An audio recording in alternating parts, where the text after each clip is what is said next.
रामकृष्ण हरी. मी हरिभक्तपरायण हनुमंत पवार, मुक्काम वरणे, तालुका जिल्हा सातारा या ठिकाणी शेकोबादादा संस्थान सिरसवडी तालुका खटाव जिल्हा सातारा या ठिकाणी मी दिंडी चालक म्हणून कार्यरत आहे. तरी मी शेकोबादादांच्या बद्दल तुम्हाला दोन शब्द सांगतो. शेकोबादादा हे 17व्या शतकातील संत आहेत. वंजारी समाजाचे दोनच संत, एक संत शेकोबादादा आणि दुसरे भगवान गडावरील भगवान बाबा. तरी शेकोबादादांचं वास्तव्य या ठिकाणी कसं झालं याबद्दल तुम्हाला सांगतो. 17व्या शतकामध्ये दादा हे त्यांच्या गुरुग्रही म्हणजे वास्कर ग्रहात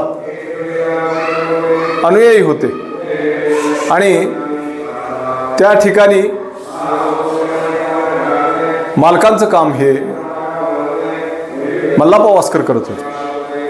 मल्लाप्पा वास्करांचं प्रयोजन असं होतं की प्रत्येक जिल्ह्याला एक तरी कोणीतरी ते संत समाज प्रबोधनासाठी पाठवायचा आणि समाज प्रबोधनासाठी त्यांनी संत शेकोबादादांना निवडलं आणि त्याच वेळेला त्यांना सातारा जिल्हा हा दिला.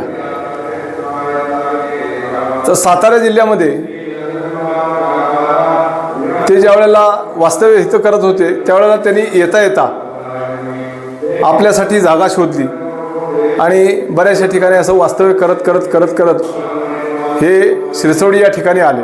तसं त्यांचं मूळ गाव पडळ, परंतु त्यांना या ठिकाणी चांगली जागा मिळाली त्यांच्या मनाप्रमाणे आणि त्यांनी या ठिकाणी वास्तव्य केलं आणि या ठिकाणी भव्य अशी त्यांनी कामगिरी केली. आणि कामगिरी करत असताना समाज प्रबोधन करत असता समाजाला सुद्धा वाटलं की हे संत आहेत आणि यांचंच अनुकरण आपण करावं. एवढ्यासाठी जवळजवळ 82 गावं म्हणजे सातारा जिल्ह्यातीलच माण तालुका, खटाव तालुका, कोरेगाव तालुका आणि अर्धा सातारा तालुका असं या ठिकाणी त्यांचं प्रयोजन होतं. आणि त्या ठिकाणी त्यांनी जवळजवळ 82 गावं तयार केली आणि 82 गावांचा हा सोहळा दरवर्षी आषाढीला दादा हे नेत असत. त्यावेळेला साताऱ्यातून ही दिंडी मार्गस्थ होत होती आणि दरमजल करीत पंढरपूरला निघत होती आणि पंढरपूरला त्या ठिकाणी वास्तव्य असायचं. परंतु यांचं अनुयायीप्रमाणे वास्कर हे घराणं हे कायम असायचं आणि वास्करांच्या पद्धतीनेच ते कीर्तन सेवा किंवा आपली वाटचाल करत होते.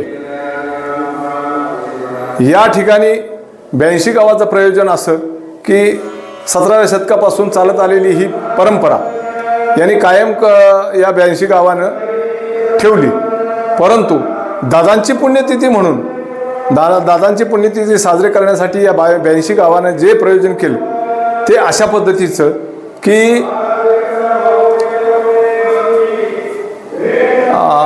दादांची पुण्यतिथी ही चैत्रवद्य अष्टमीला असते आणि चैत्रवद्य अष्टमीला जवळजवळ सप्तमीपासून कार्यक्रम हे सप्तमी, अष्टमी, नवमी, दशमी या 4 दिवशी कार्यक्रम करत होते आणि त्यांची परंपरा कायम ठेवत होते. तसंच आत्तासुद्धा तीच परंपरा चालू आहे आणि या ठिकाणी भव्य दिव्य असा पारायण सोहळा करून मग दादाची पुण्यतिथी साजरी केली जाते.